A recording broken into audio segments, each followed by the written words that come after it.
Hello and welcome to Rite Aid. How can I help you? I'm Kristen, and I'm here to talk about the book Fourth Wing by Rebecca Yarros.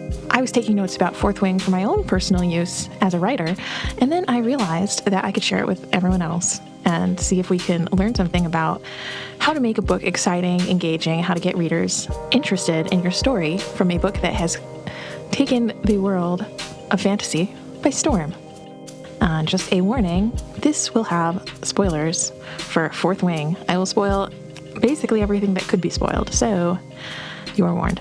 So one of the things that makes First Wing interesting, of course, is the love triangle. The hook of the book, other than dragons, is that our protagonist Violet has two hot dudes to choose from, and they're both initially presented with both issues and good points. And it's interesting the way Yarros approaches this. She uses a pretty time-tested formula where there's the bad boy with a heart of gold and there's a good boy with a heart of mold. But we don't find that out until later. So Dain is Violet's childhood friend, and he's controlling because he's afraid Violet will get hurt, but he seems like a good guy. And meanwhile, Xaden seems evil, like he wants to literally murder Violet. But in action, he works towards toughening her up and helping her survive. So it's kind of, they're like two opposite sides of the coin. And it's a pretty common trope for like the guy who seems good to end up being bad and the other one being good, but it works.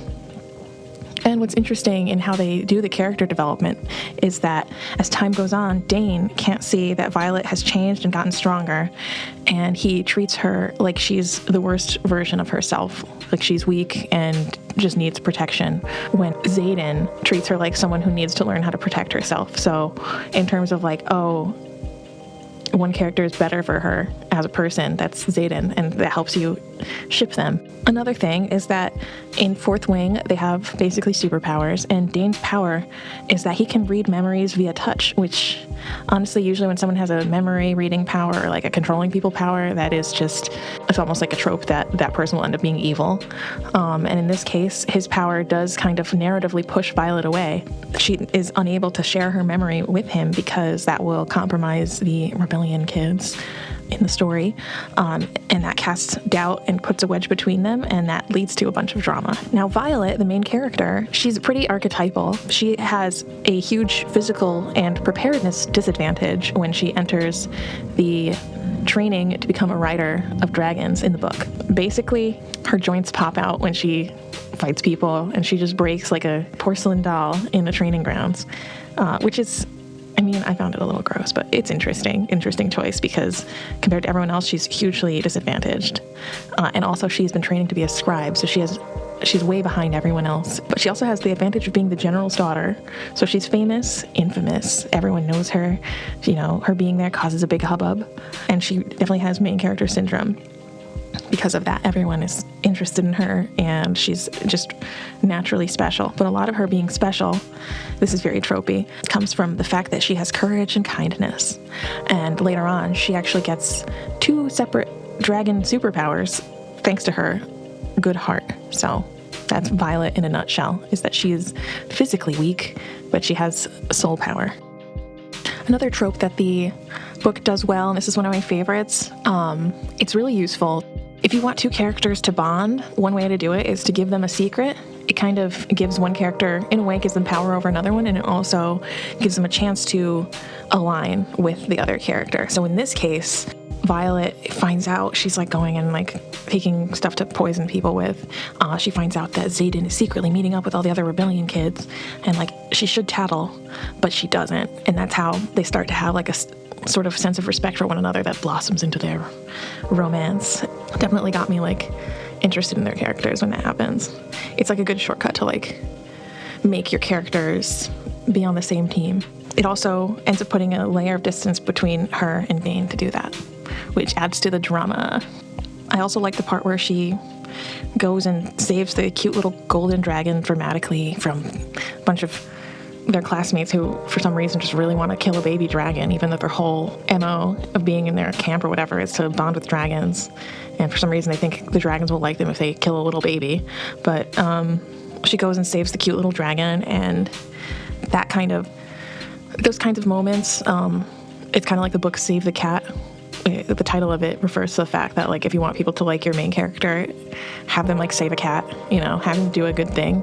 And it's little moments like that make Violet's character, like, easier to root for. Another thing that Fourth Wing does is that it has a few tantalizing setup ideas in which we're given just a little whiff of an interesting later plot point, but most of the info is withheld until later. And with both of these, they have satisfying payoffs later, which is important. So for one, we're introduced to this kingdom where, like, Violet is, like, she's living on the side of the winners who write history, and you get a sense that things may not be quite as they seem politically. And the way that Yarros approaches it is she kind of, like, implies that and then just leaves it alone for, like, 90% of the book, which is cool because then you're constantly wondering, and, like, leaving something unanswered for a long time gives people another reason to keep turning the page. So, like, don't feel the need to explain things until they need to be explained, and try to hold off on things as much as you can, because too much world building right at the beginning can turn readers off because it can get boring. Another fun setup thing is that Violet has a talented brother who's dead, and it gives her, like, family an air of tragedy. It gives the story a sense that, like, she's, like, the weakest link in the family because she has these two older siblings who were so, like, promising, and her brother died, and everyone's sad about it, and it, like, tore her family apart. And, like, you're like, how is she gonna live if, like, you know why she's gonna live, she's the main character. But, another thing about the brother is Brennan, is that he leaves behind a book of life hacks that he wrote about the training camp that they're in, which is a really useful tool that helps get her out of jams, and it also helps flesh out the world by, it's not just her in it, but, like, this camp has been, people have gone to this camp for forever. So using a plot device like that, having the dead, quote-unquote dead brother not just be one thing, but he's, like, 5 things, because he's, like, backstory, exposition device, secret weapon to get you out of a narrative problem. So, like, she has to battle people, and she's weak physically, so she uses, like, a tip that she gets from the book that her brother left. So using something like that for multiple things in your story will help it feel, like, thought out.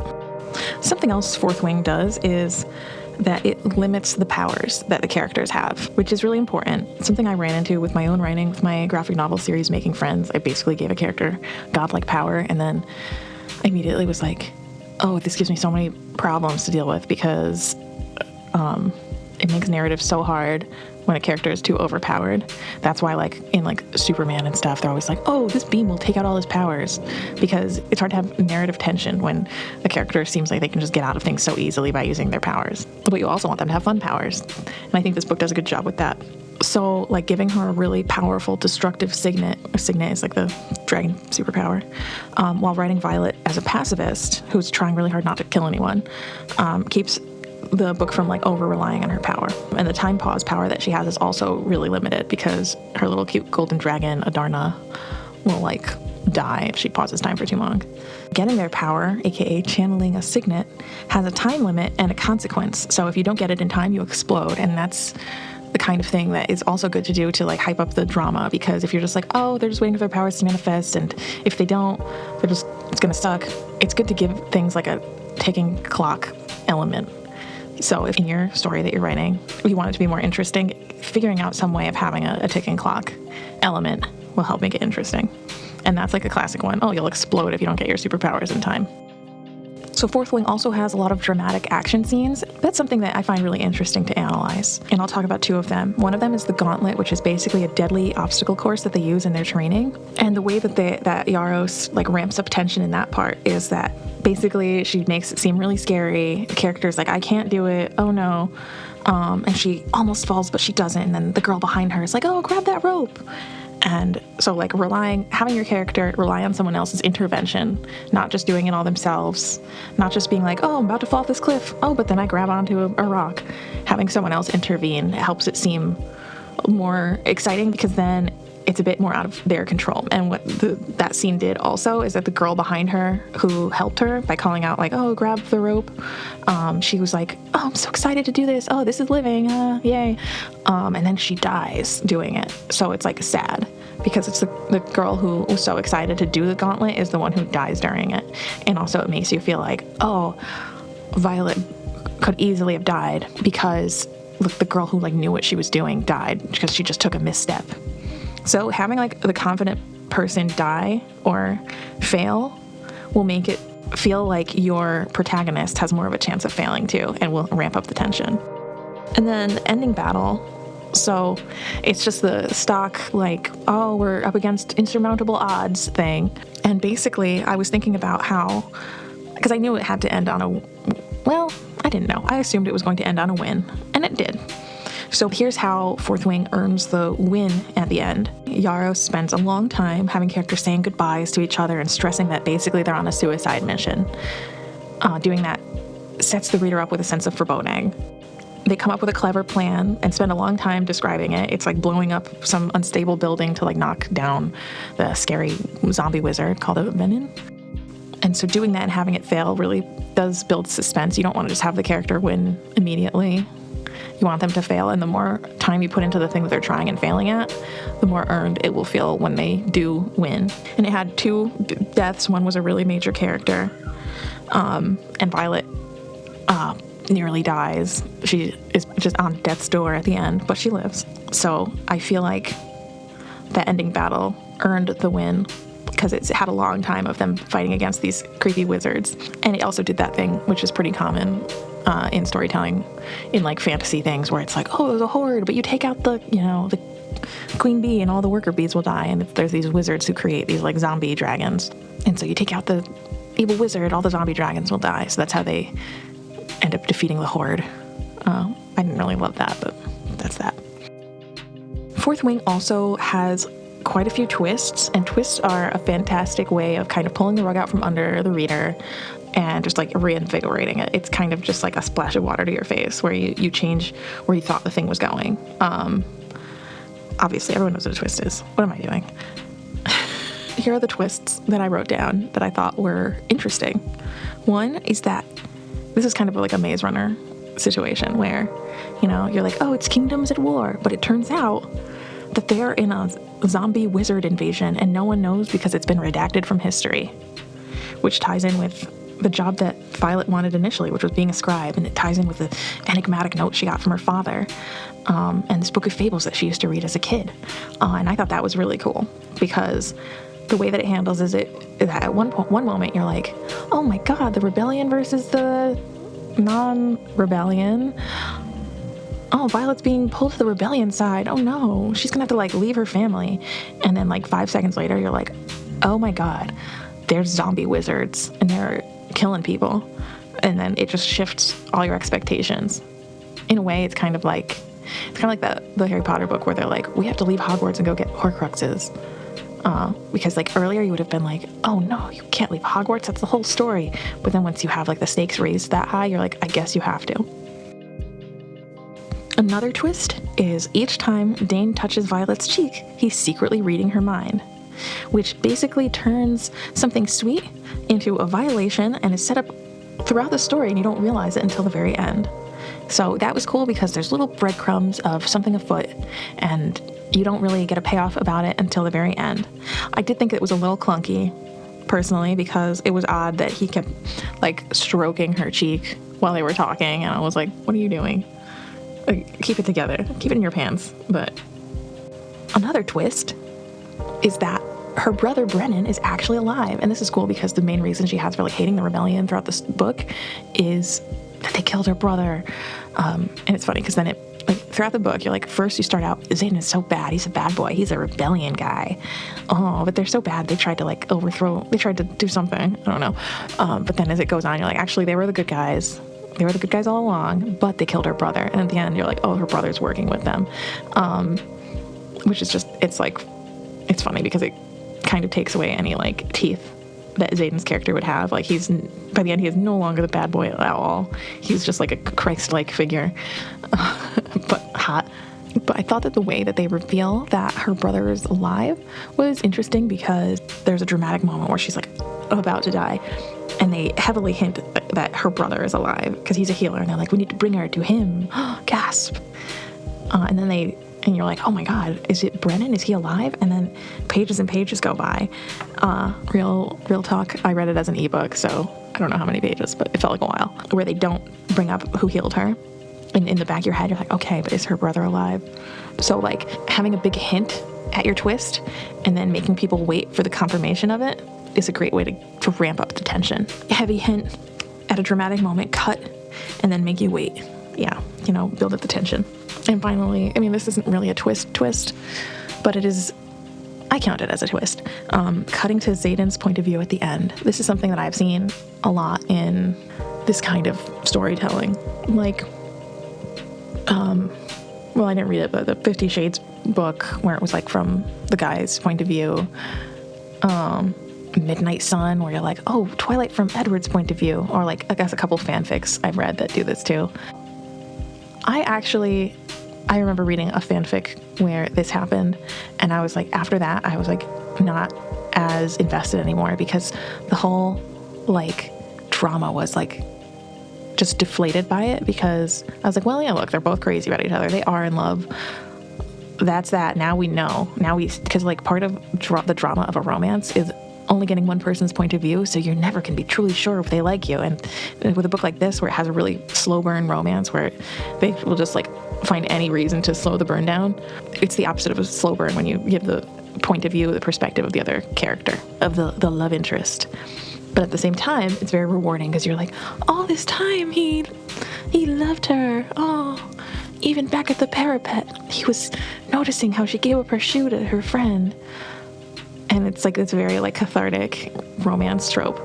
But the reason I think maybe it'll work here is because it's the very end of the book. So the next one, which I haven't read yet, like there's such a big gap in between that, like, I don't know, maybe it will reset. But sometimes that does like deflate the tension. But it also reads as very romantic.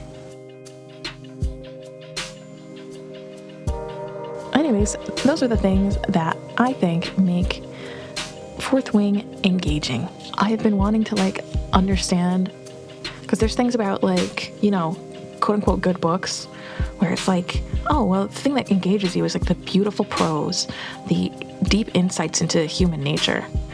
And this is not one of those books. There's no deep insight, but there is insight into how to engage someone's attention, how to keep someone flipping the pages breathlessly. And that's kind of what I'm trying to get to in this video essay. So anything that like caused me to just be like, oh, okay. I kind of wrote it down, because I'm always trying to like identify what makes something engaging so that I can then use it for my own advantage later on.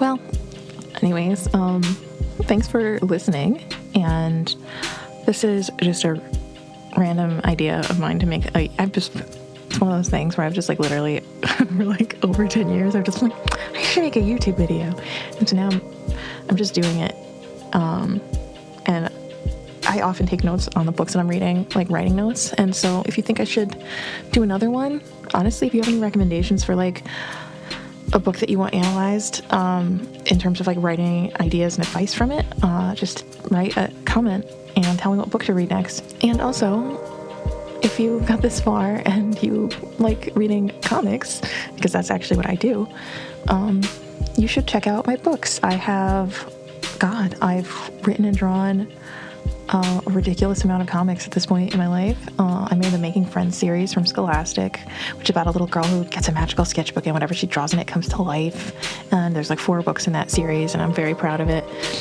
And I also did a comic called Hench Girl, about a girl who works for a supervillain, and it's like coming of age in your 20s. Her parents were big superheroes in the 80s, so they're disappointed in her life choices. Among other books, I'm working on some new stuff too. Anyways, please buy my comics. I swear they are fun, funny, good, great, and awesome. Look at the link below, or go to your local bookstore or comic book store and ask them to order my books. Kristen Gutznuck here, signing off. Thank you for coming to Rite Aid. I hope your writing was aided by this video.